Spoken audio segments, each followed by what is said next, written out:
When the time came for their purification, according to the Torah of Moshe, they took him up to Yerushalayim to present him to Adonai, as it is written in the Torah of Adonai.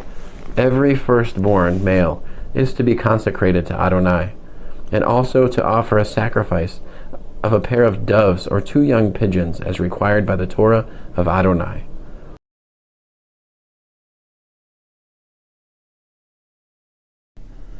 It was preparation day, and the Judeans did not want the bodies to remain on the stake on Shabbat, since it was an especially important Shabbat. So they asked Pilate to have the legs broken and the bodies removed. The soldiers came and broke the legs of the first man who had been put on a stake beside Yeshua, then the legs of the other one. But when they got to Yeshua and saw that he was already dead, they didn't break his legs. However, one of the soldiers stabbed his side with a spear, and at once blood and water flowed out. The man who saw it has testified about it, and his testimony is true. And he knows that he tells the truth, so you too can trust. For these things happened in order to fulfill this passage of the Tanakh. Not one of his bones will be broken. And again, another passage says, they will look at him whom they have pierced.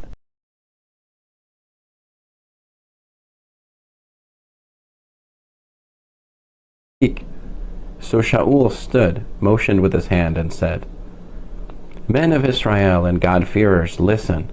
The God of this people Israel chose our fathers.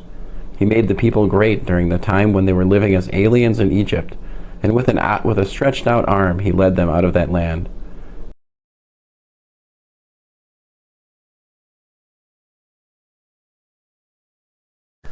Now the 7 angels with the 7 shofars prepared to sound them.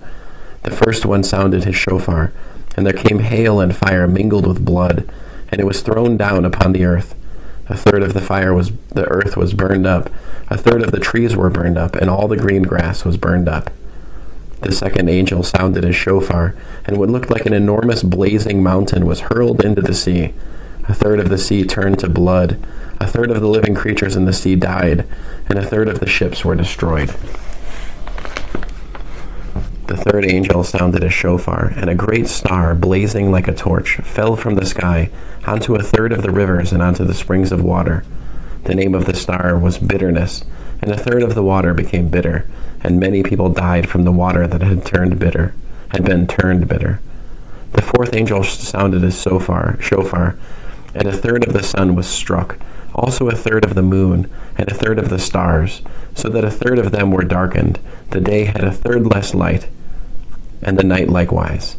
Then I looked, and I heard a lone eagle give a loud cry as it flew in mid-heaven. Woe, woe, woe to the people living on earth, because of the remaining blasts from the 3 angels who have yet to sound their shofars. End of Revelation, chapter 8. Revelation, chapter 9. The 5th angel sounded his shofar, and I saw a star that had fallen out of heaven onto the earth, and he was given the key to the shaft leading down to the abyss. He opened the shaft of the abyss, and there went up smoke from the shaft like the smoke of a huge furnace.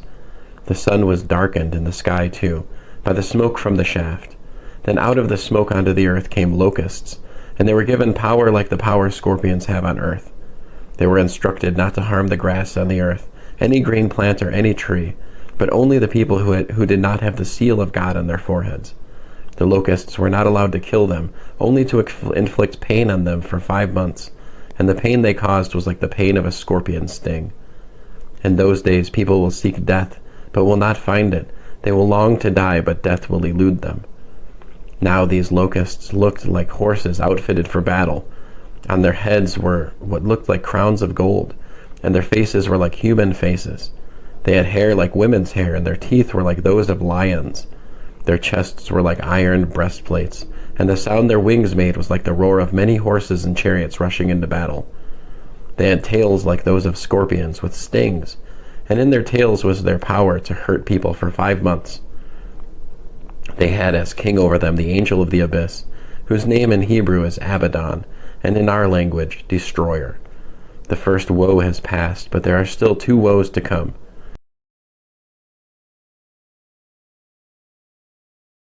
Revelation chapter 16. I heard a loud voice from the sanctuary say to the 7 angels, Go and pour out on the earth the 7 bowls of God's fury. So the first one went and poured his bowl onto the earth, and disgusting and painful sores appeared on all the people who had the mark of the beast and worshipped its image. The second one poured out his bowl into the sea, and it became like the blood of a dead person, and every living thing in the sea died.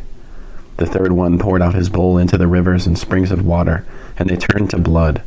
Then I heard the angel of the waters say, O HaKadosh, the one who is and was, you are just in these judgments of yours.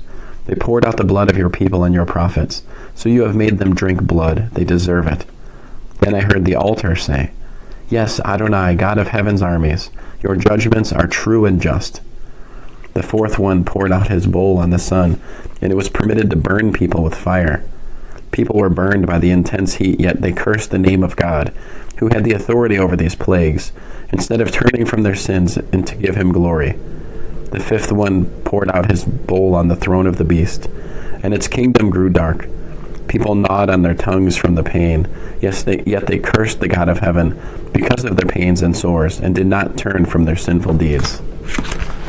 The sixth one poured out his bowl on the great river Euphrates, and its water dried up, in order to prepare the way for the kings from the east. And I saw 3 unclean spirits that looked like frogs. They came from the mouth of the dragon, from the mouth of the beast, and from the mouth of the false prophet. They are miracle-working demonic spirits which go out to the kings of the whole inhabited world to assemble them for the war of the great day of Adonai Sevaot. Look, I am coming like a thief. How blessed are those who stay alert and keep their clothes clean, so that they won't be walking naked and be publicly put to shame. And they gathered the kings to the place which in Hebrew is called Har Megiddo. The seventh one poured out his bowl on the air, and a loud voice came out of the temple from the throne, saying, It is done. There were flashes of lightning, voices, and peals of thunder, and there was a massive earthquake, such as has never occurred since mankind has been on earth. So violent was the earthquake. The great city was split into 3 parts.